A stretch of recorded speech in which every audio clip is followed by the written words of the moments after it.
So the four freedoms are freedom of speech, freedom of worship, freedom from want, and freedom from fear.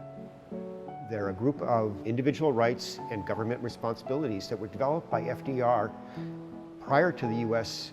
entry into World War II.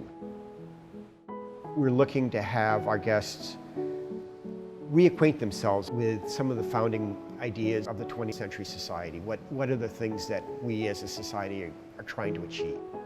Doing the Four Freedoms was a real departure for Rockwell. Most of his work captured little fragments of daily life in kind of a laid-back approach. This was Rockwell's first real attempt to tell a big story with his images. One of the things Rockwell faced as he worked for the Post is, for example, the Post would not allow African Americans to be portrayed in anything but a subservient role. In his work prior to the Four Freedoms, African Americans are portrayed as porters or as servants. They were never portrayed on an equal social basis with whites. Rockwell pushes against that in his freedom of worship. And if you look at those clustered faces, it's people with many faiths, but he's also portrays an African American in the same even tone as all the others, which was a subtle, but in fact quite important departure for the Post. Rockwell's ability to do that gave him both the opening and his own understanding of his capabilities to be much more overt about his portrayals of race in America.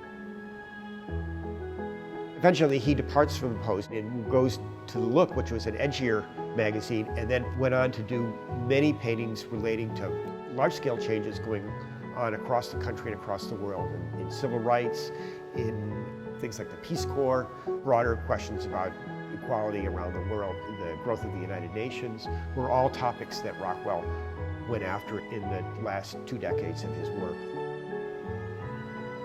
It's his skills as an artist, and particularly as a narrative artist, and to be able to kind of craft stories through his images and have those stories have underlying meaning for people, that made him very effective at the time and continues to make his works relevant and engaging to us even today.